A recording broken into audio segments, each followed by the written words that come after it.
When you start stressing over stuff, this is what you get.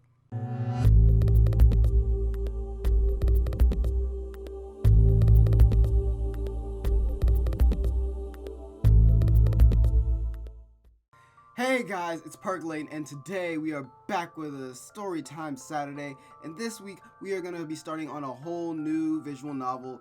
This one is called CUPID, a visual novel. Redundant.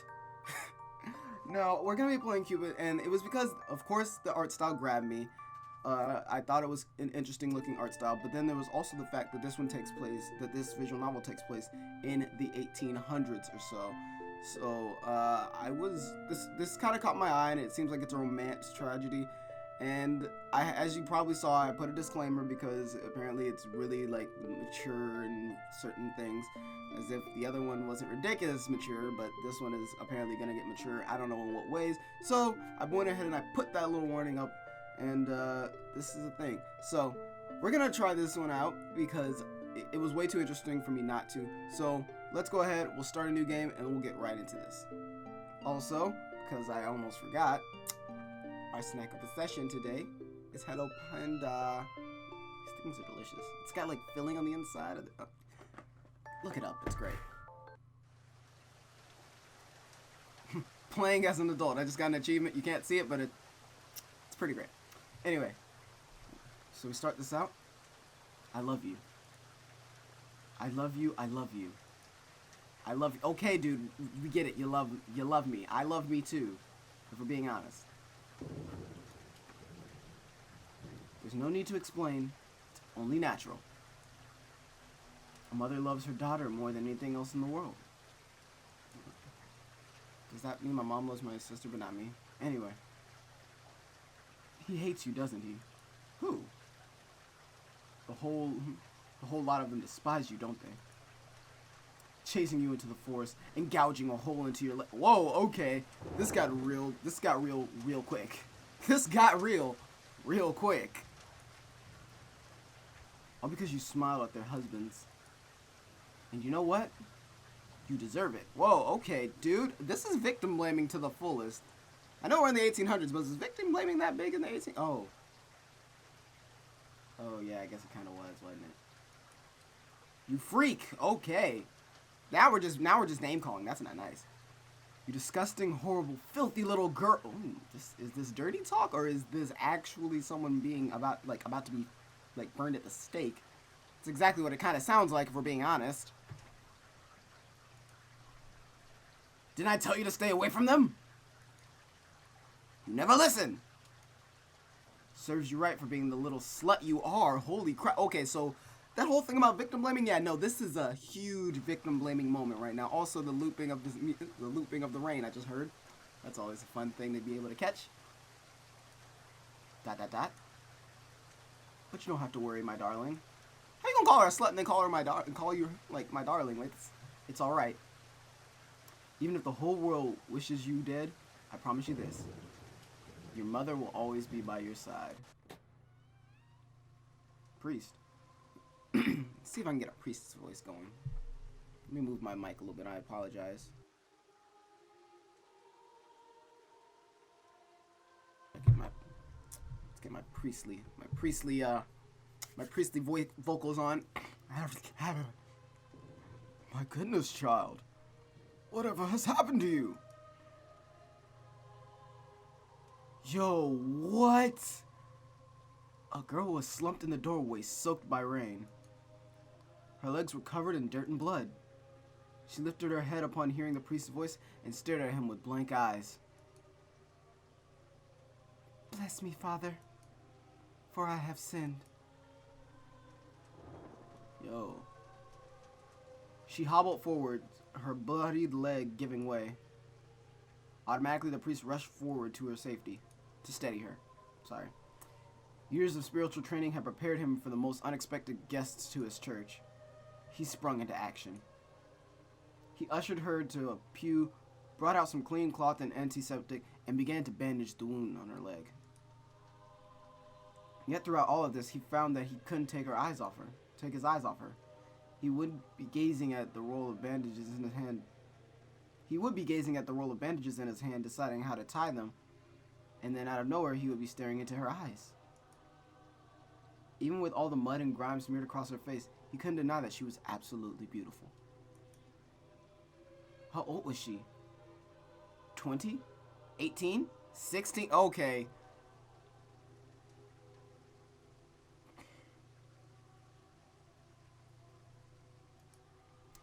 Her face was so young.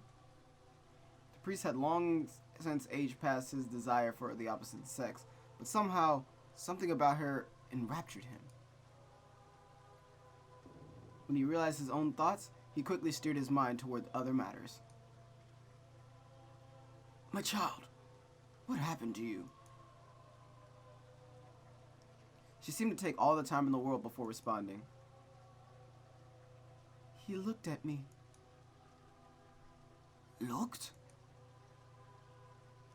He looked at me, and he touched me. And then he started to kiss me. At first, the priest didn't understand. Then he realized with a jolt of anger what she meant.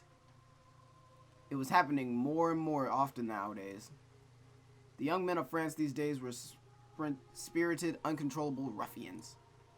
A lady walking home by herself one night would be prey to a few number of them.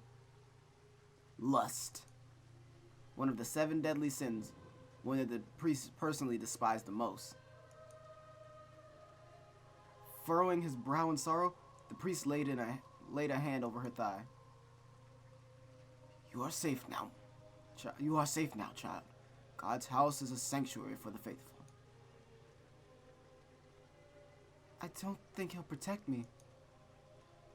He looked at her in confusion.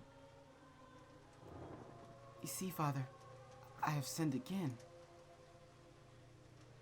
Right there among the pews, before the altar of God, she bowed her head. I'm sorry. Was she apologizing to him or someone else? Her hair hid her face and her eyes, and the priest could make neither head nor tail of her. He suddenly realized that his hand was still on her thigh, and he hurriedly drew it away. I'm sorry. She repeated this phrase over and over. After a while, the priest got up. Don't fret, child. You are not to blame. I will contact the local constable, but in the meantime, you are free to make yourself at home here. I will fetch you a hot drink. He patted her leg and left to go back to the back room. She remained seated on the pew, her head bent forward. As the priest's footsteps faded away, the entire church fell into silence. Oh, that's eerie. All the audio just stopped. That's really eerie.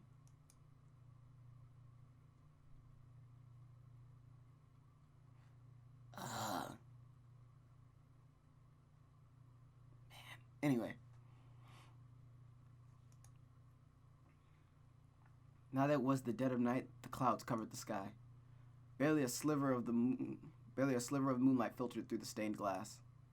The girl sat alone in a ring of darkness. ... She opened her mouth. No, I know. If I may say my piece, surely. ... Yes, mother. But he is so very kind. Am I playing as the mother right now? I have to be.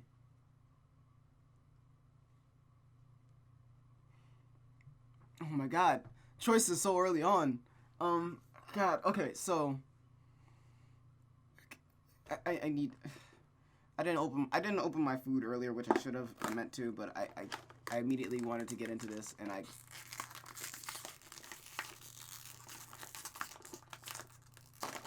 there we go. I immediately wanted to get into this, which of course was both a good and bad idea, because I now had to open it, but God. Okay. The one thing that I can get right now is that I think I'm playing as her mother, who is like a psychological thing in her. Like she's got like, almost like a, What's the mental disease?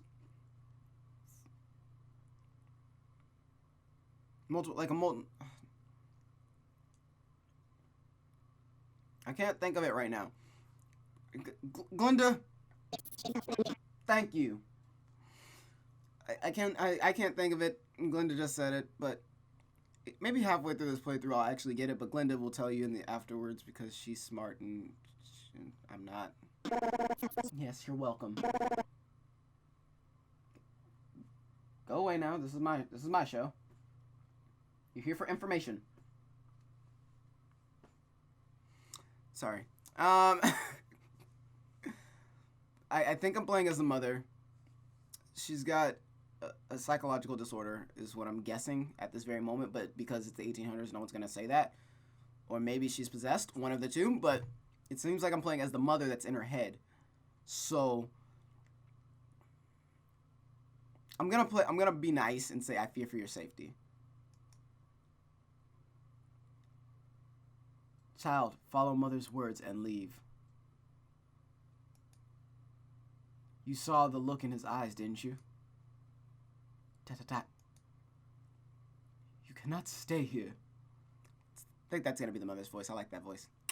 Nice. Even a man of God can stain you with the filthiest colors. Da-da-da. Be a good girl and follow mother's words. But it's cold outside, Mother. The rain has not let up. Can I stay? Mother's intuition. I just got an achievement. It's called Mother's Intuition. I know you guys can't see it, but it's there. Personally, I want to let her stay for the night because I don't want her to go back out, especially if there's like people just raping girls like this regularly. This priest seems trustworthy, and we all know by like it's a thing. She's not a little boy, so he's not gonna feel up on her, except that one that's from V for Vendetta, and he was weird in a lot of different ways. But that aside, I trust this priest a little bit more than I trust her being out by herself right now. So we're gonna be all right. I suppose you can. But you must be wary of everyone in this church. Do you understand? You are so weak, my darling. You give my heart so much pain. I'm sorry, Mother. I will try my best to stay out of trouble. How am I going to mind you like this? You attract so much misfortune everywhere you go. Da-da-da. I'm gonna play a nice mom. I'm personally gonna play a nice mom here and see where that gets me. And I'm gonna play as if I was a mother who cared about her child, who is stuck in her head because she's got a psychological disorder. But we're gonna play nice mother. Say my poor child. Okay, not my poor child. My stupid little girl. Always a blight, aren't you? Whatever will you do without me? I'm sorry, Mother. Thank you for always guiding me. It is all my fault. The girl sat in silence. Mother was right after all. She was always right. I'm getting vibes from that one Disney mother Gothel from Tangled. Yeah, I'm getting like that eerie feeling of her right now, and I hope I'm not playing Mother Gothel right now, because that would kind of sort of suck. Just a lot of it. You know what I'm saying? So, I had to check something. Okay. Everything was her fault. Her fist shook with a mixture of fear and conviction. She had to do penance. Mother, give me strength. There's something I wish to do. The girl rose from the pew. In front of her was the altar, and on top of the altar was an ornately decorated cross. It was as wide as her head, and the tip of the cross had been crafted such that it was as sharp as a razor. She left the pew, knelt briefly, and then walked over to the altar. Don't tell me. Oh, hold on. I'm the mother. You quite sure you're doing this? The girl's arm trembled ever so slightly. What other way is there for me to atone? She picked up the cross. Oh, my darling daughter. Mother is proud of you. Wait. What? Slowly she brought the sharp end close to her face, so close that it hovered just above her left eye. And then she... That was sickly. Chapter 1, Star in the Rose.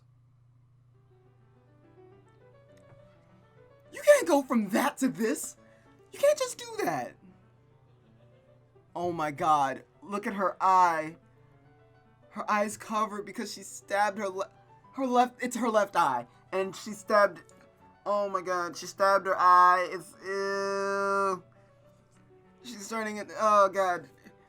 She's a less rich Seal Phantom Hive. Oh man, that's not good. But she's got the hair color of Ellie, and oh my god. Okay. Besides the sickly sound of her stabbing herself in the eye, I guess I'll try to continue. Oh, this is going to be a journey. A scruffy young girl in tattered clothes peeked through the open gates of Chateau du Sommiel.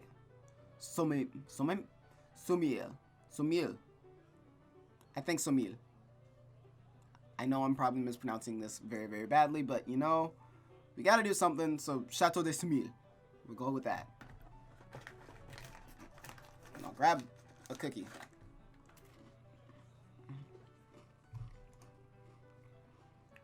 An afternoon Guter was being held in its gardens. People from high-class estates strolled around the manicured gardens while chatting loudly with one another. There were beautiful ladies clad in silk and velvet, their necks adorned with pearls and jewels. A variety of food was displayed on the tables. Ooh, I like this. I like this place. Sounds like a great place. The girl stared at the food. She hadn't eaten properly for the past few days.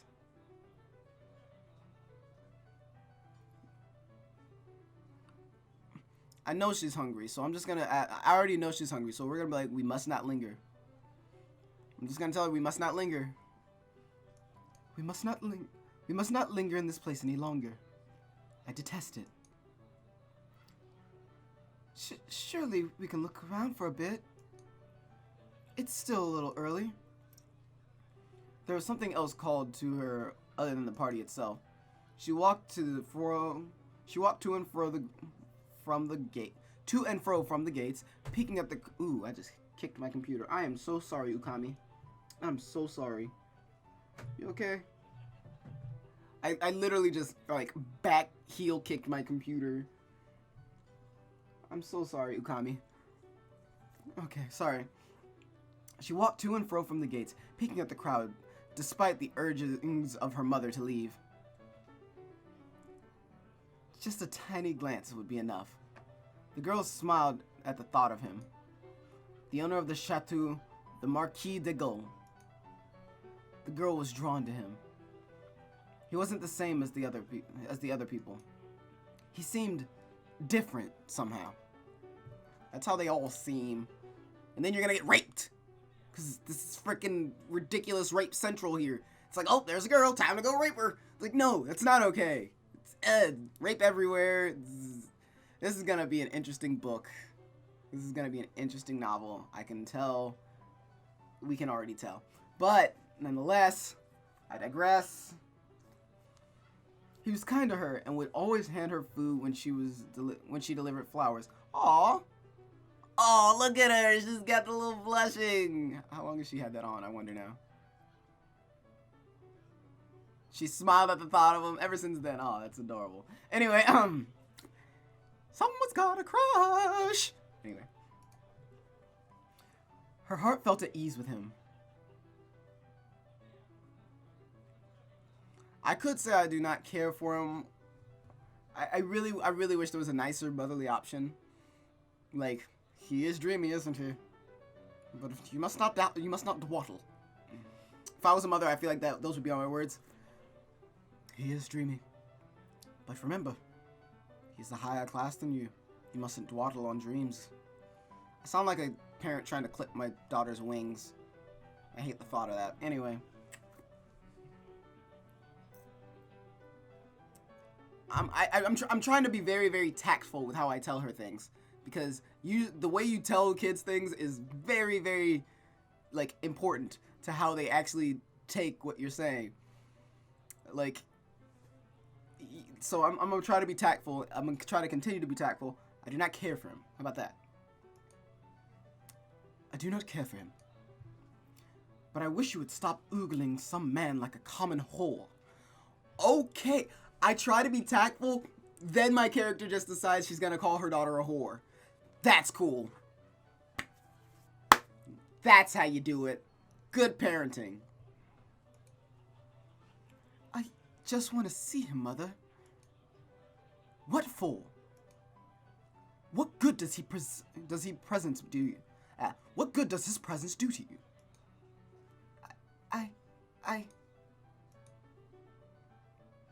He makes me feel that there are still good people in the world, Mother.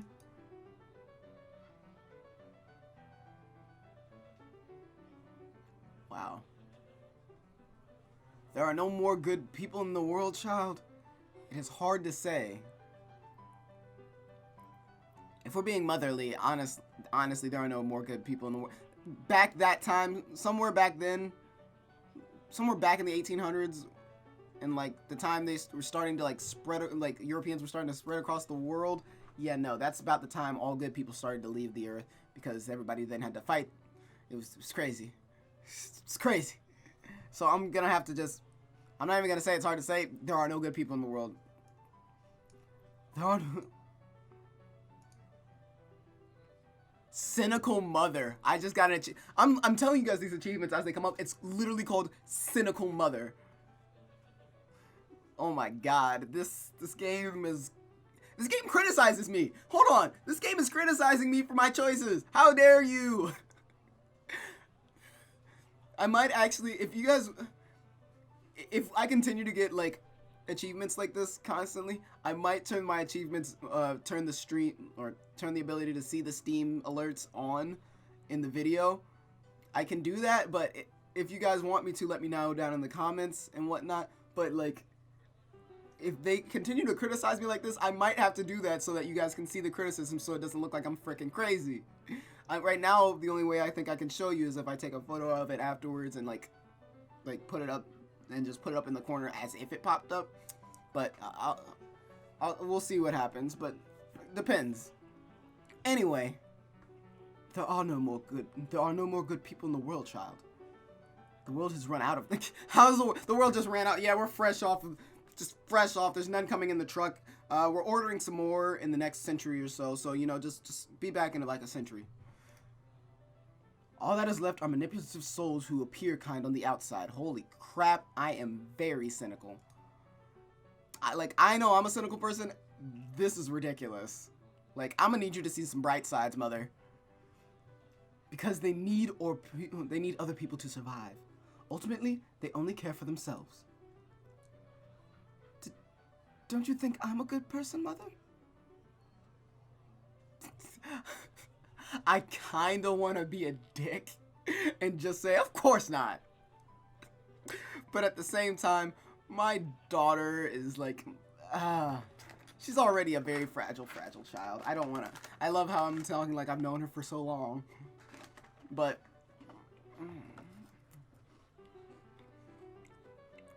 you know what? Give me just a second. Okay, so I've got myself a nice shiny quarter, and I know you guys aren't going to be able to see whatever happens, but there are times where I just kind of feel like I should be an asshole. And those times will be validated or not validated by this quarter. So we can go ahead and call this the two-face playthrough. And we'll see what happens. it's only going to be during those times where I'm like, I really want to, it's like, I really want to be a dick. There are some times where I'm just like, no, we have to try to help her. But then there are other times where I'm like, this could be hilarious. So, it's going to be up to the coin whether or not we do the hilariousness. So, heads for do, tails for do not.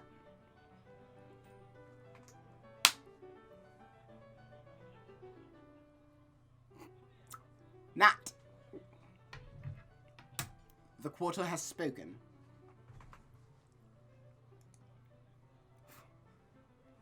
Humans are intrinsically selfish, including you. Logical? I am logical. I am very logical. That's not completely wrong. Cynical? Really, really messed up to tell your daughter, but not completely wrong. Why do you think I take great pains to keep you out of trouble? It's because you are like this. This little monster. Now that was just kind of messed up. I'm sorry, Mother. If I have ever caused you any pain, please forgive me. Well, you know, pushing you out of my vagina was probably a little bit painful, but you know, we'll wave that off. The girl stared at her shoes and looked around for a bit, hoping for just a glance before she left. And there he was. There was no harm in looking, she reasoned.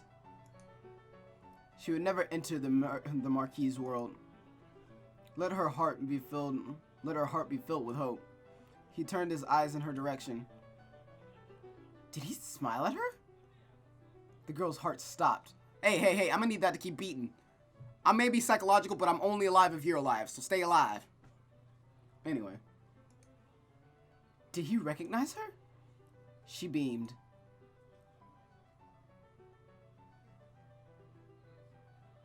Oh, Lord. Somebody's about to get these. Somebody's about to finna get somebody either finna get roasted or told off. One of the two. One of the two things is about to happen. So let's see. My, is this creature deaf as well as dumb? It might be. Poor thing. Mademoiselle? A voice called to the rose girl. She gasped. It seemed that someone else had noticed her presence. She turned to leave. No, my dear, poor little creature. Don't run away. Charlotte, she stinks. Don't touch her. Came to crash the party, little urchin. You hungry? Her stomach gave a low grumble. She was always hungry, it seemed, no matter how much or how little she ate. Encouraged by the kindness the Marquise had shown her, the girl approached the woman. She teetered towards their table. What are you selling? Look at the poor creature. Is she selling roses? These are all ugly ones. Girl, you gonna stop talking about these roses, man. You don't want these problems. Look, these roses are the most fantastic dang roses you ever did see. See now, I done picked these here roses myself. Alright? And you know what? You can suck a cock if you think that they're not fantastic. These are great roses. Alright? Spent a lot of time finding these roses. You're gonna give my roses some goddamn respect.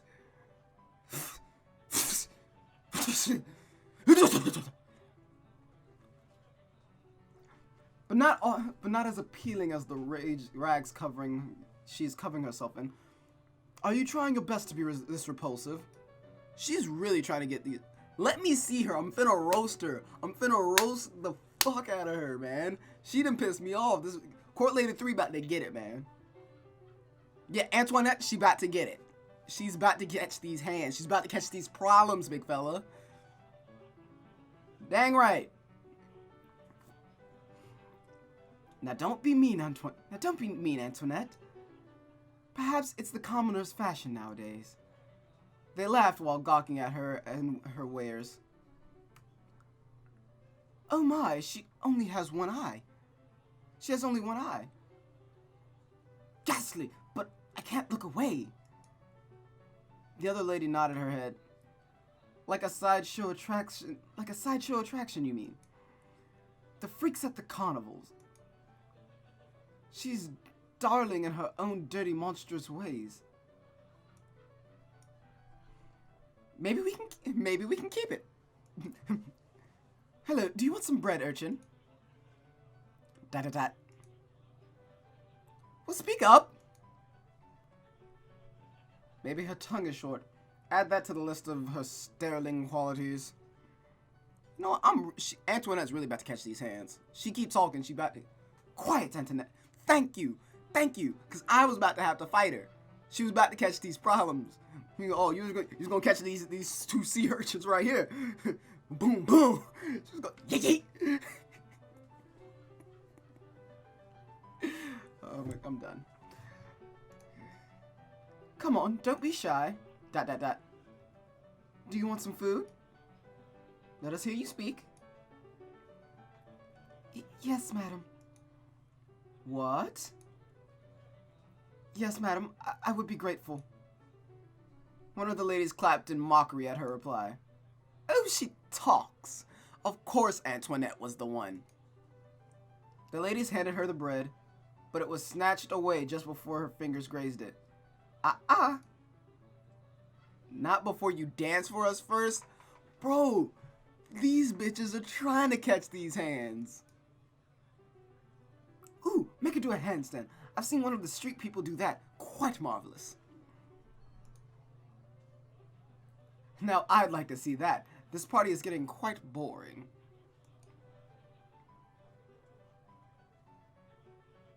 Well, come on, ma bete. Dance for your food. I have to...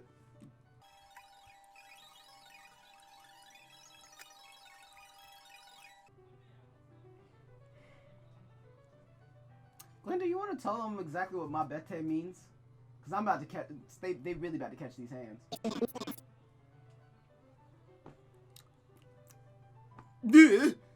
That's what ma bete means. They just call me a beast. Mother, can I slap the shit out of them? That's a question. Can I slap the ever-living shit out of them? Ma bete. Fuck you mean. Anyway. The girl looked at the beautiful, cruel faces of the women.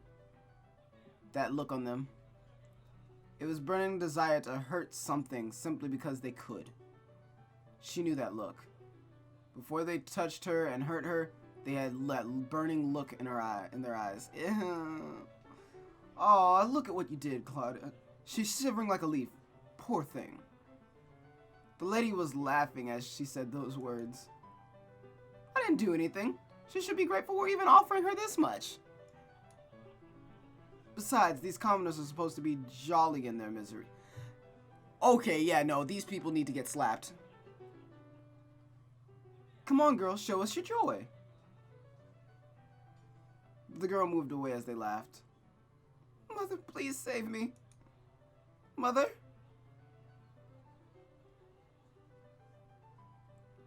I already told her to leave and that people were cruel, so let me... Haven't I taught you this time and time again? People are cruel. Now you see it firsthand. Hey there! Oh, no. I thought it was gonna be the guy. Take two. Hey there! A child's voice called out from behind her. It belonged to a girl around 7 with chubby cheeks and a look of curiosity in her eyes. She wore an old blue dress, somewhat patched at the corners, but kept clean and tidy. She was not rich, but she had an air as if she owned the ground she stood on. Another commoner? This party is absolutely teeming with them. The Marquis loves these things. Heard he picks them randomly from the street. Maybe I should get one too. Maybe I should get me one too. Do you think it's fashionable abroad in his birth country, I mean? Persia? No, I heard he was from India. I heard a rumor that he's a bastard son of a Greek queen. Goodness, that is so far-fetched. I could barely pronounce his name, though. He really should change it to something more acceptable. He knows what kind of demons he might attract with such a blasphemous name. Aha! It must be why all these nasty, horrid little creatures flock around him. Oh! Devil or not, I'll forgive him if he kisses my hand. The ladies laughed. Salope, aren't you shameless? I'm gonna have to just keep Google Translate open, huh?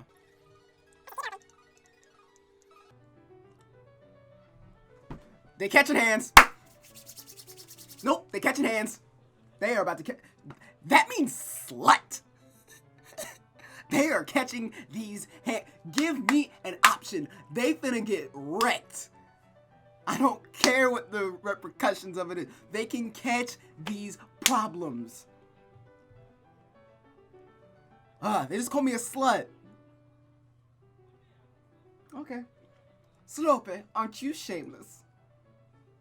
Oh, no. They didn't call... Okay. Pause. Because I was low-key about to blow up real quick. I did blow up real quick. No.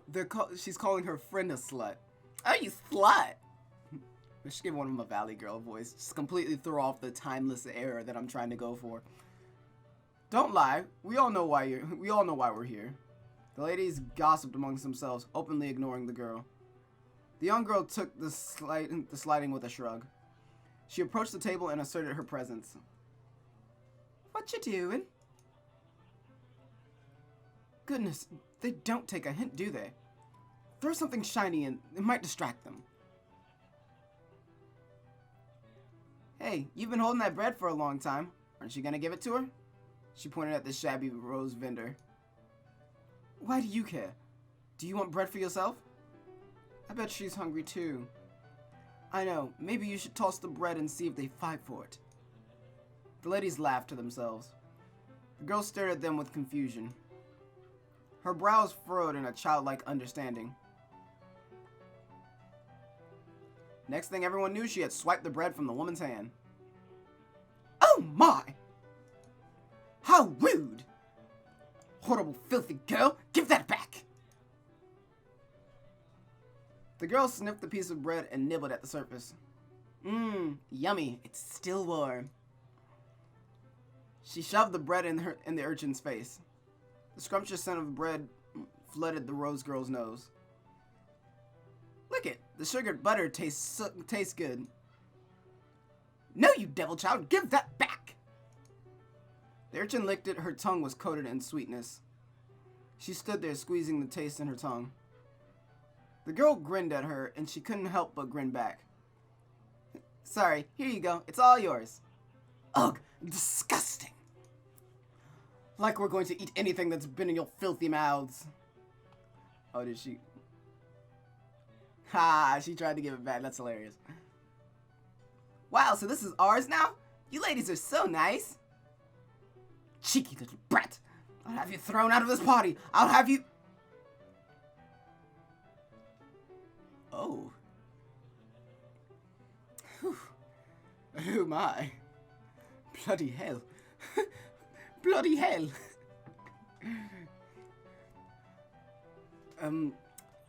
Parlez-vous français? No. A young man strode to the commotion. A sweet scent lingered as he passed. I can only imagine. The rose girl felt her mouth well up.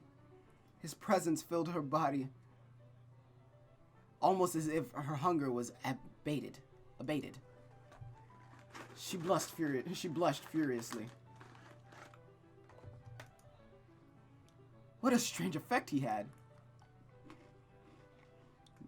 Gwilliam.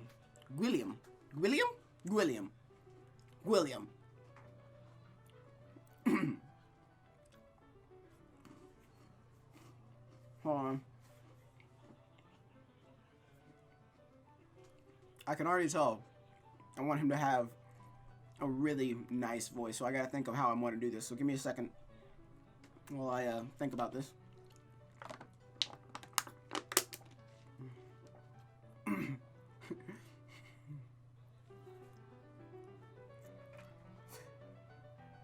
Ladies? Oh, Sire Gwilliam. I just came to check in on my esteemed guests. Is everything all right? Are you enjoying yourselves? One of the ladies started fanning herself with obvious annoyance. Well, these little beasts have been harassing us. Yes, my lord. We were just minding our own business when this girl swiped that food off the table. Horrible little nits. The girl stuck out her tongue at them. A lady wiped her eyes in mock tears. See, look at that. It's absolutely monstrous how these children act around adults now. There's no respect, monsieur. Misery. I worry for our next generation. Oh, Charlotte, don't cry. Fuck you, Charlotte. Oh, my lord. We would have all breathed a little easier if those children were sent on their way. Yes, who knows what kind of mischief they might be up to. They might set fire to the tables, you see. Oh? Or steal our jewelry. In fact, I think my pocket watch is missing. No! How unfortunate. One of the ladies continued her childish wailing. It is, monsieur. Misery. It's unfortunate how you allow your important guests to be treated this way. Please deal with these vermin. Throw them out now. Oh, my sweet ladies, I am stricken with grief at your misfortunes. Allow me to offer my heartfelt apologies.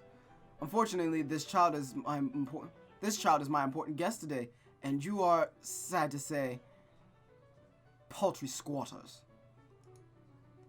Excuse me? Madame Charlotte of Multiplier, I don't remember sending you an invite. Same for you, Lady Antoinette of Rennes and Lady Claudette of Lyon. Ah, most people I invited are huge patrons of music. That's why they are here today. They came to listen to Mademoiselle Catherine Louis Perride.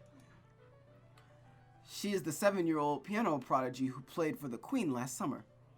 The man pointed at the girl busy chewing her half of bread.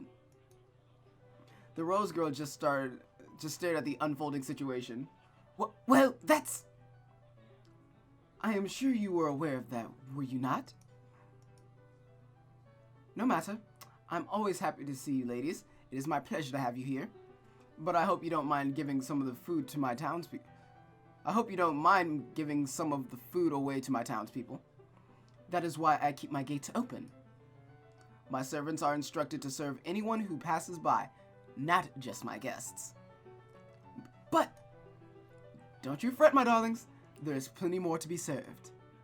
The ladies blushed in embarrassment. One of them began to fan herself even faster. See how your past actions affect your future? See how your past fucking actions affect your fucking future? I'm actually kind of mad. I was low-key like simmering on that how that whole thing unfolded. I'm not gonna lie. Excuse me. The Marquis walked up to the two girls. The Rose Girl's heart beat so fast it made her head feel light and dizzy. She had never been this close to him. It made her feel a mixture of fear and elation.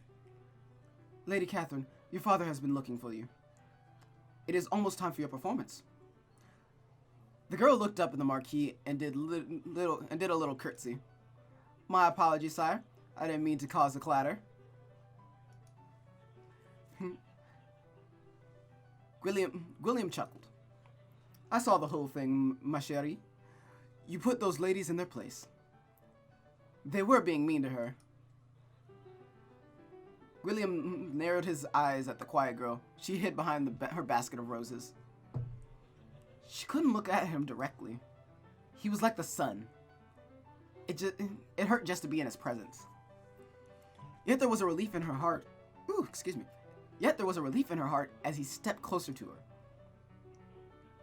I've seen you before, haven't I? The Rose Girl nodded and made a curtsy. I deliver roses to your house sometimes, sire.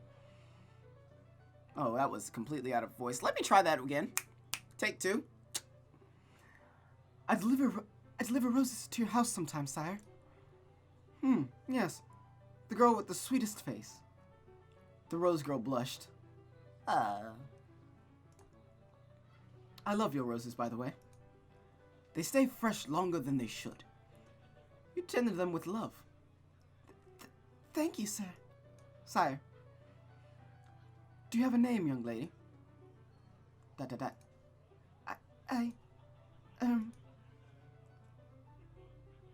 What's the matter? It is all right, young lady, if you would rather... Let's call her Rosa. Rosa. It fits her. I think she forgot her name, or she lost it. The Marquis nodded wisely. A valid point. Are you all right with that, Rosa? Yes. Come on, Rosa. You'll watch me play, right? Her eyes darted from the girl to the Marquis. Oh, Sir Gilly, don't... Oh, Sir Gilly doesn't mind. Gilly?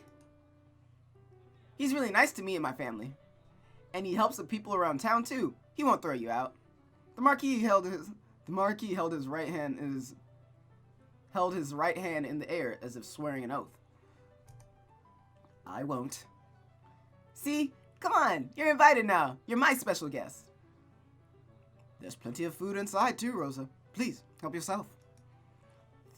Thank you, sire. Rosa's coming! Yay! God damn it, we've already found... we found our lolly. Whoever likes lollies, there you go. She's right there.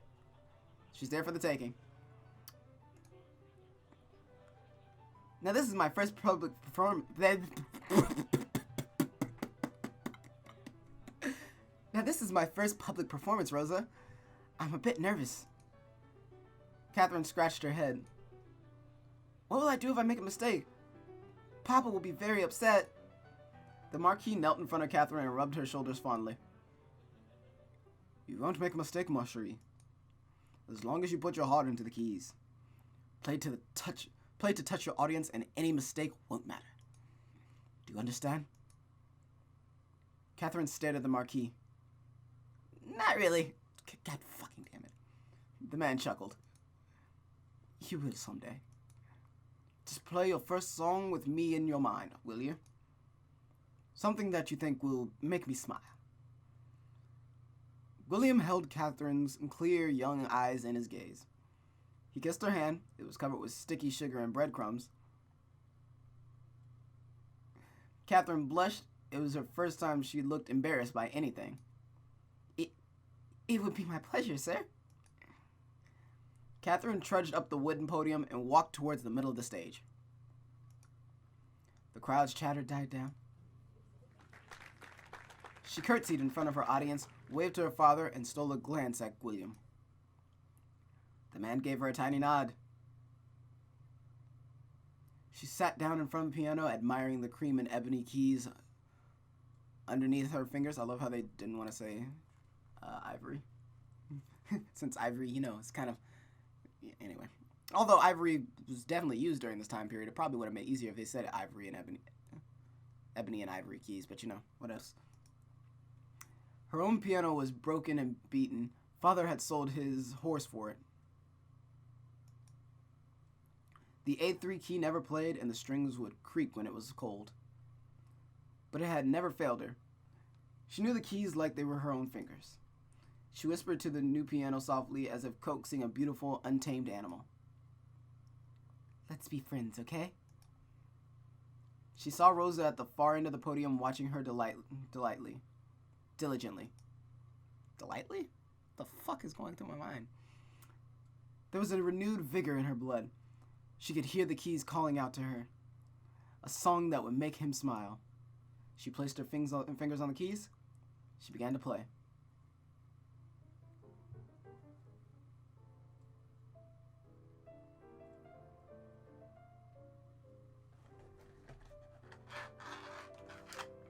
Just enjoy for a bit.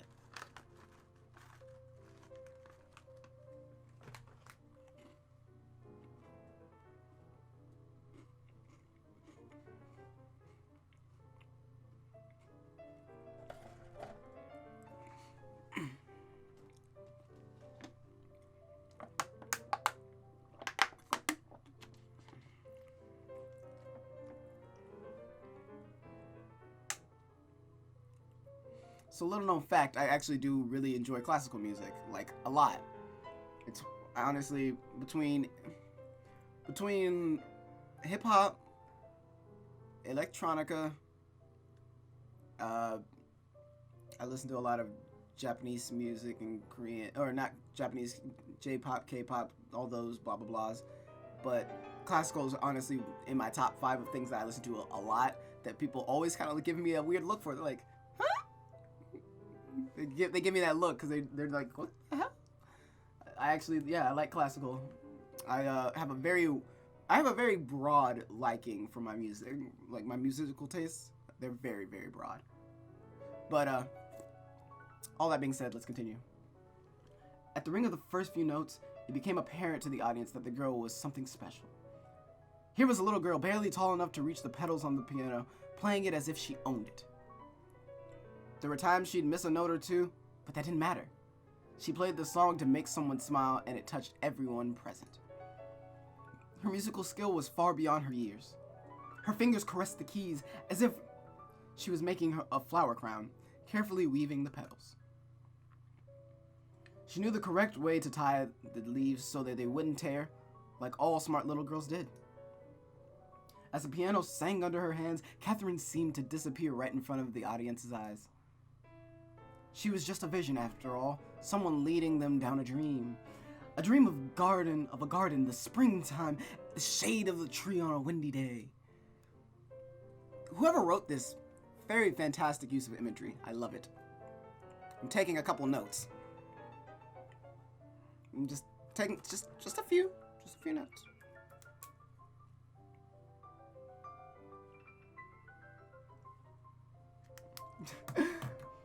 The couples in the audience tightened their grip of the hands of their partners. Some closed their eyes and let the music saturate their soul. There you go. Sweet memories of youth, a first love, the yawn of a newborn.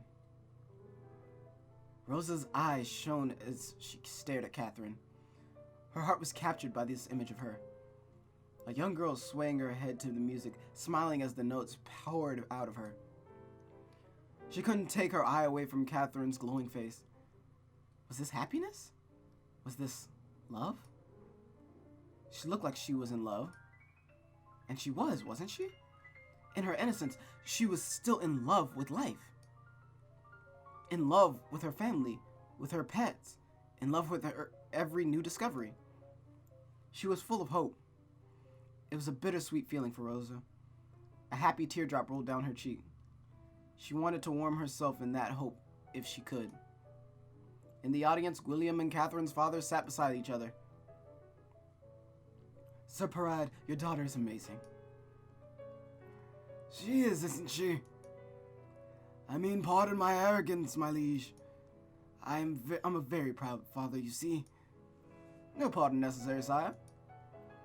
Has she found the sponsor yet? The Duke of Versailles once spoke to me about it, but we have not made any arrangements. Then I must steal her away from her. I must steal her away as soon as possible. Sire, I'd like to be Catherine's primary sponsor, if that is all right with you. Why, sire? And to further cement my status, the piano she is playing right now, it is hers. I bought it for her.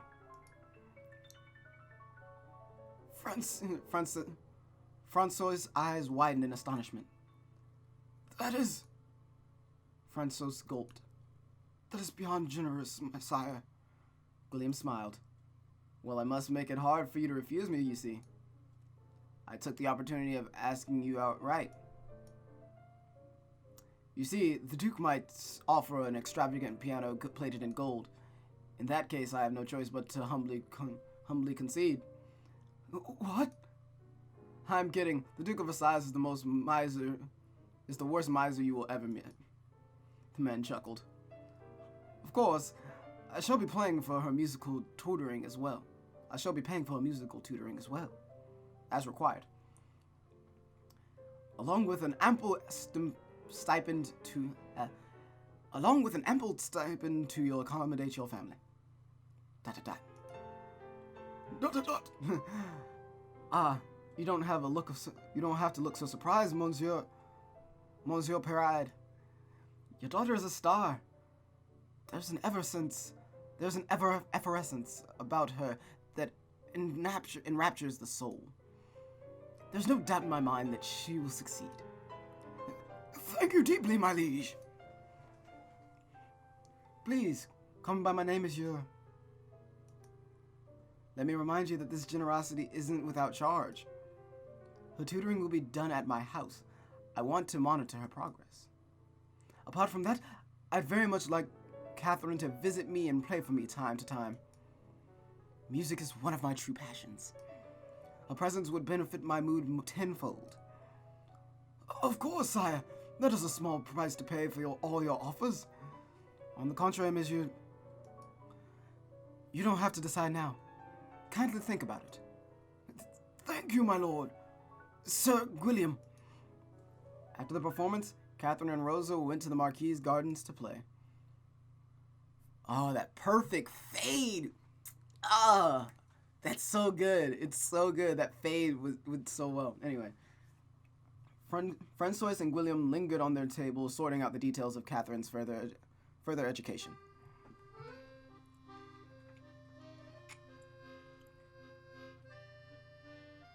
Emily Parade wandered about the crowd, searching for a familiar face. She had arrived halfway through Catherine's performance just in time to gush at her little sister's applause. Unfortunately, she couldn't find her father in the crowd. When she finally caught sight of the back of his head, she approached him hastily. Father, there you are! I've been looking all over for you! Emily stopped as she saw the man her father was talking to. It was none other but the Marquis himself. She fixed her hair self-consciously and curtsied. My lord, pardon my intrusion, I didn't realize. William smiled at her kindly. You are free to intrude at any time, my lady. Emily smiled back, just as the rumors said. The Marquis was easy on the eyes. To whom do I owe the pleasure of your acquaintance? This is my eldest daughter, Emily. Pardon me for not introducing her sooner. Charmed. William offered her a seat. Emily sat down across the man. Across the man? Okay. That's a whole different image. Well, it seems talent and good looks runs in the family. Francois rubbed his neck. Yes, my daughters are my pride and joy. Thankfully, they both took after their mother. Surely not, Monsieur Parade. The eyes are yours. Earnest and loving eyes. Oh, he is right. They do look kind of like very, very similar. Anyway. Emily snorted at such sappy words. Her father was clearly basking in the compliments. If this really was the famous William the rumors talked about, then he wasn't exactly much of a charmer, was he? She didn't know what all the fuss was about. The ladies in the house she worked for could not seem to stop talking about this man. Admittedly, there was something morbidly curious about the way he looked at people. Like he was always distracted and could only say words that were expected of him. Oh, that's foreshadowing. That phrase right there. This phrase right here, I have a feeling that's the start of finding out there's going to be something deeply rooted within this dude. He's going to be into either some crazy shit or just in general, something is going to go on with this guy. Something ridiculous. He's gonna be like this really great person on the outside. I'm gonna freaking Rosa's gonna get really close to him, probably get like invited to his house or something like that, and then he is gonna be some sort of demonic motherfucker. I don't know what, but that is my guess on how this is gonna go. That's my, if you want to know what I think is gonna happen, that's me right now. I don't know. I don't actually know, but that's my guess. That's my storytelling senses calling that foreshadowing. That's me. That's just me, though. If it happens, called it. If not, oh well. But that's what I think is going to happen. This visual novel could completely turn around and change. I don't know. So we're going to see, though. I'm pleased to finally have met you, sire. I've heard a lot about you on my travels. All good things, I hope. Depends on the tabloid and the day of the week. Emily thought to herself and chuckled. You are a governess, I was told. Where do you work? With the Dimitri household, sire. Ah, yes. I heard you are marrying into the family soon. Oh, Father, I told you not to tell anyone yet. I didn't. But you know how people talk. Word travels fast. Pardon the comment, then, my lady. Please. Your betrothed is a lucky man, I'm sure. That is a word I have not actually seen written out, ever. I've heard it, never seen it written out. I'm also turning the volume down on my headphones because the music's going over and over again, and I'm just moving slowly through this, so I'm just turning down the volume. Your betrothed is a lucky man, I'm sure. The conversation endured through the afternoon. Small talk, musical composers, their little town, Catherine's musical background, Franco's students, Emily's work. Emily played with her napkin, offering droll opinions on particularly droll topics. All throughout the exchange, Emily observed the infamous Marquis de Gaulle. This was him? The audacious, shameless flirt of the royal court and tabloids? According to the rumors, he was able to bed both the widowed countess of Devonshire and her daughter. Holy crap. At the same time? This dude's a beast! What? Hold on. Not only did he get the Countess of Devonshire, but he also got her daughter at the same time?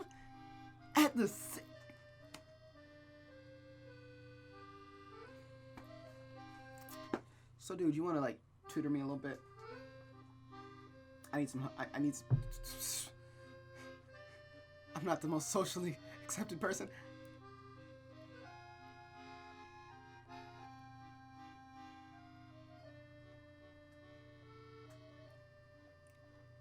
You know. It even had a tumultuous relationship with the Prince of Garnet. I'm not gonna lie, I don't know what that word means and I need to look it up.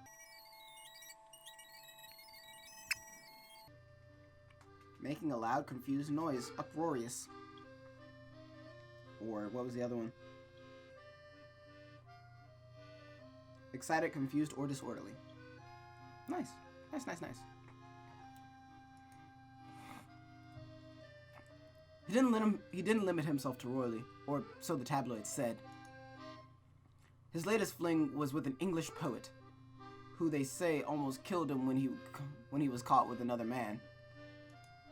Or woman. This dude's bisexual? I want him. I want him. This is made... I want him. Like, I thought he... As far as anime characters go, I thought he was cute already, but... Sebi's definitely giving me a look over there. Love you. At this point, who knew what was real and what was blatant lie made up by the newspapers? The wonders of yellow journalism. She had looked forward to meeting him, and here he was, finally. Talking about sampling the new bakery's creme brulee. She couldn't say she was very disappointed exactly, but the Marquis was a depressingly normal man. Maybe even boring, Emily ventured.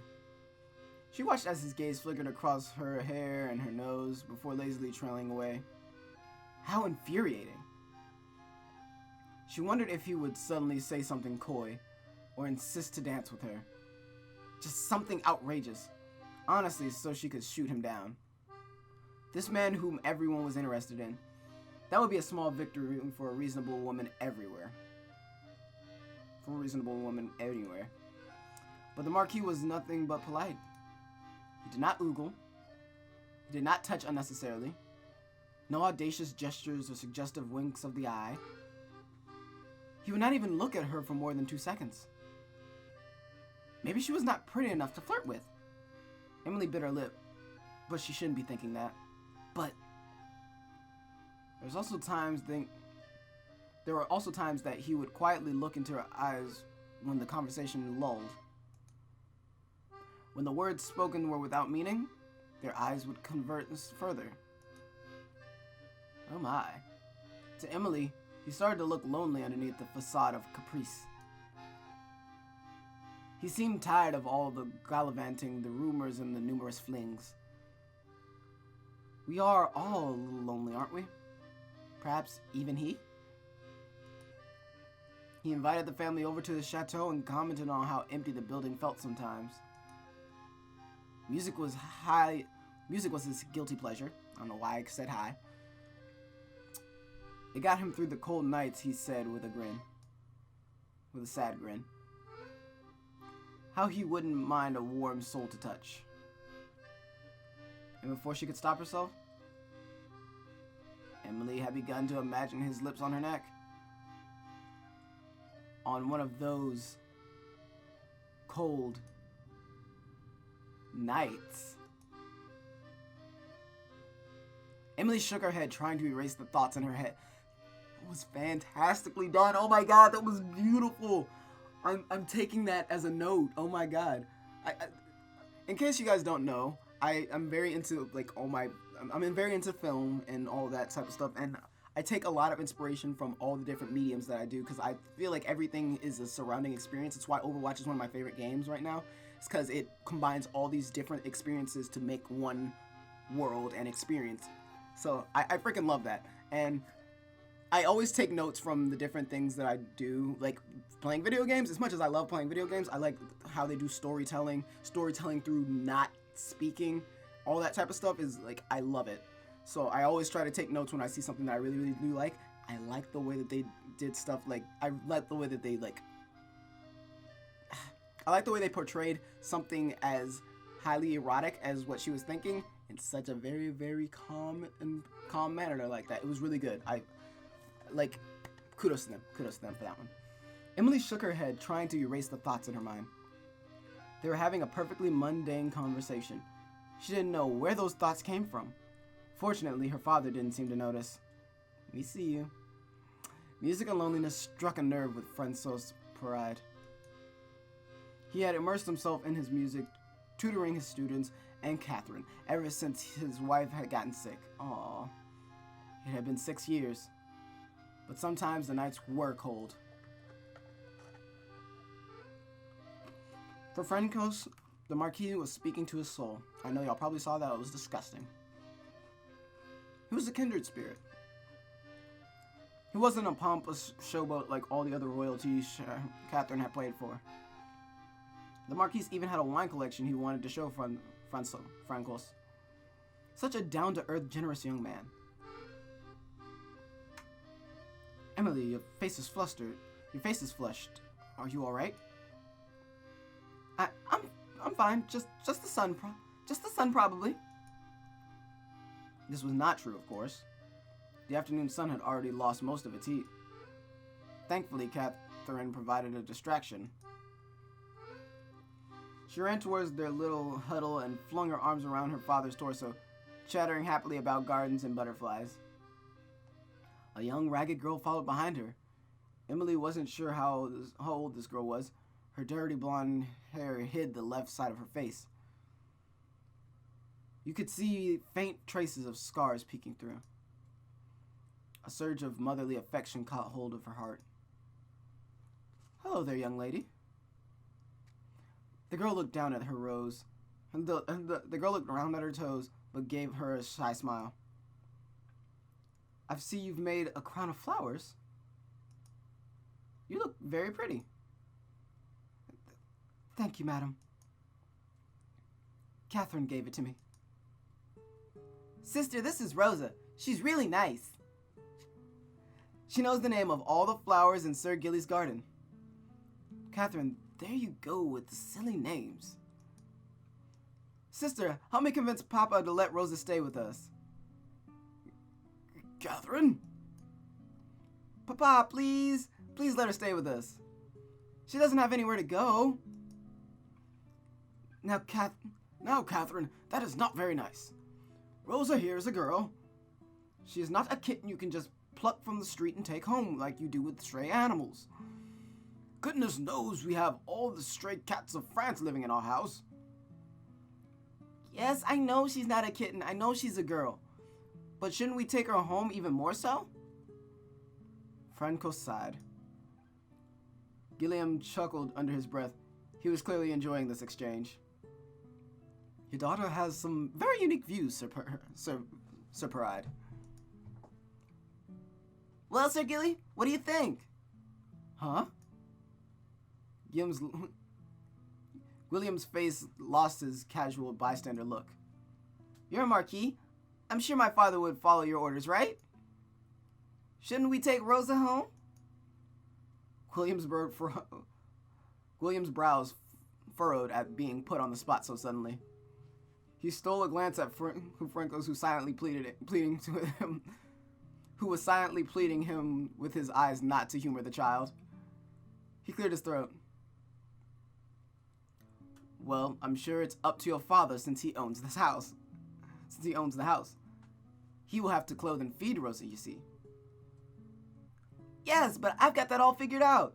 Ever since Sister moved to work, nobody minds the house anymore. And I have to wash the dishes every time. Ugh. Papa's so busy, and we always have enough food for the two of us.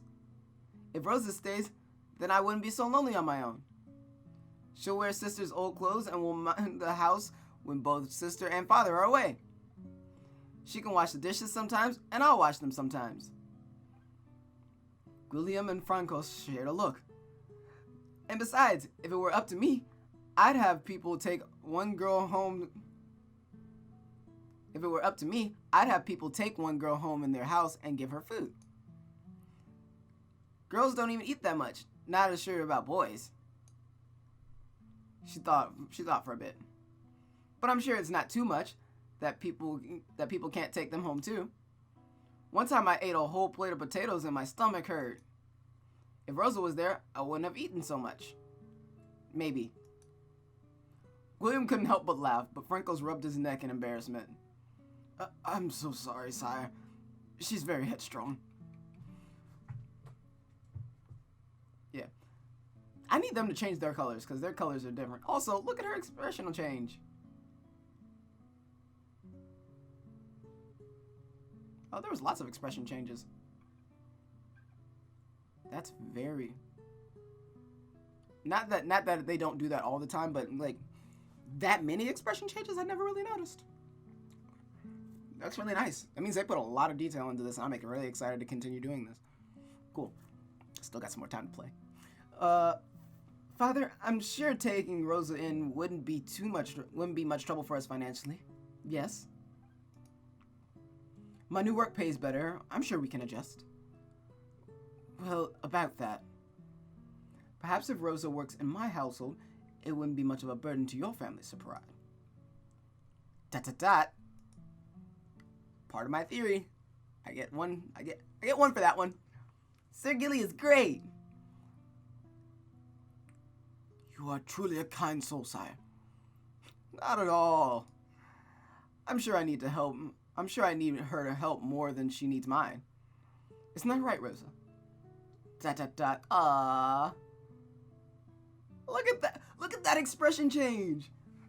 Like in three word exchanges, her expression changed 3 times. That's not something I got from Sakura's spirit. Like, there were some expression changes, don't get me wrong, but not this much. Oh my god, this makes me happy, and I'm really excited, and I want to continue playing this. I really hope you guys are enjoying this, because I really want to play more. I'm sure I need her help more than she needs mine. Isn't that right, Rosa? Dot. In that case, I would love to offer my home to Rosa, although I am still worried that this is supposed to be more complicated, sire. What about her family or her friends? Are we violating any laws, perhaps? I'm not even sure. As long as it is all consensual, sire, the details can be smoothed out later.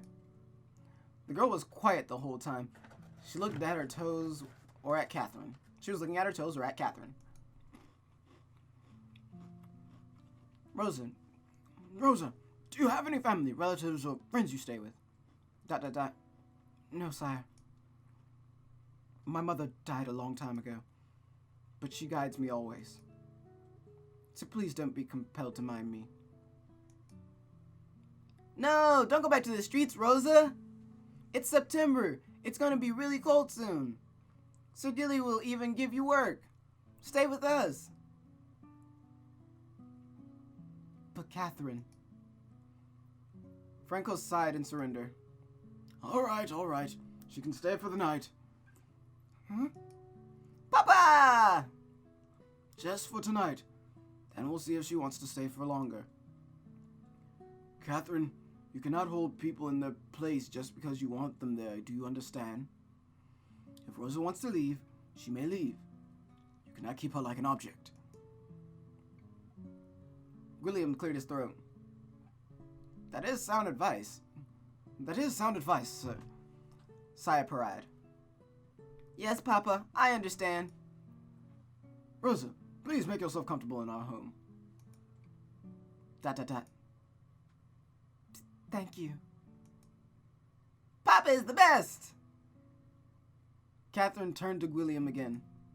Sir Gilly, don't you think if everyone with a house takes one person home, nobody would freeze in the winter? You should make it into a law. They'll obey you because you're Marquis, and because you're tall. Oh, so people obey my orders because I'm tall. What a compliment. Well, you're taller than my papa, at least. He'll never be a Marquis. Francis pulled on his daughter's ear with embarrassment. Catherine, mind your manners! I'm so sorry, sire. William shook his head, eyes trailing over the Parade family. Emily watched him curiously. That same sadness once again surfaced for the briefest moment. You have a lovely family, sire. I'm quite jealous. You make me want to settle down myself someday. He chuckled. Maybe. Emily's heart skipped a beat. Did he just look at her when he said that? She couldn't be sure. Catherine is perfect the way she is. It is one of the reasons why I'm very invested in her. Oh, this is one of the advertisement pieces that they use. If you look on the Steam store, this is one of the photos that they use that showed off the art style that made me really want to check it out. William knelt down so that he was eye to eye with Catherine. He patted her head. You are a very intelligent and kind-hearted girl, Catherine. You are a star. Mon étoile. I'm not even gonna pretend like I did that the correct way. So let's just go ahead and look it up because we don't know nothing. We don't know nothing. Mon étoile. Mon étoile. Mon étoile. Which means my star. It's actually that's adorable. That's absolutely adorable. Someday I know you. Someday I know you will change the world. At least I'd like to see you try. Wait. That was super abrupt. Mother? Oh, Lord. Help me. My chest. I can't breathe. No. Catherine! Le Percure. As much as I would love to know what just happened, I can't. This is running too long. And the chapters are pretty long in themselves, so I can't go through another chapter as much as I really want to know what just happened. And I know if we start, we will get too invested in the story to stop. So I'm gonna have to cut it. But I'm really excited for next week. This visual novel is really, really good. This sound in my ear is very, very eerie. But oh my god, I'm super excited for this Storytime Saturday series. This is gonna be the first one of This is the first new series of 2017. So oh my god, let's do it. Let's get it. Welcome to 2017. The real hustle is here. Oh my god, guys! If you enjoyed, hit the like, hit the subscribe. Go ahead and share this out so that more people we can enjoy this together. This could be a fun series for a lot of people to jump into if they haven't really tried visual novels or don't really know much about them, or maybe just kind of want to hear a story. This is one of those things you can just kind of throw up while you're while you're doing something. So make sure you share it with a couple of people, and we could have even more people having a great time down in the comments. You can let me know what your thoughts are. I gave you my thoughts on what's probably going to happen, more or less. And I was kind of sort of right, but not really.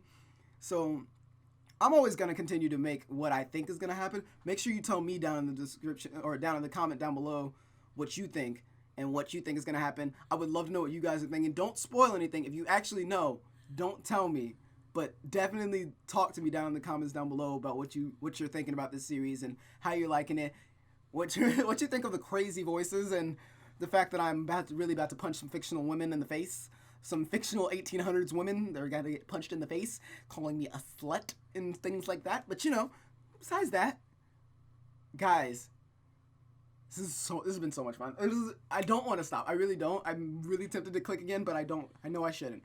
So, guys, it's been real. It's been fun. It's definitely been real fun. I'll see you guys next time. Peace.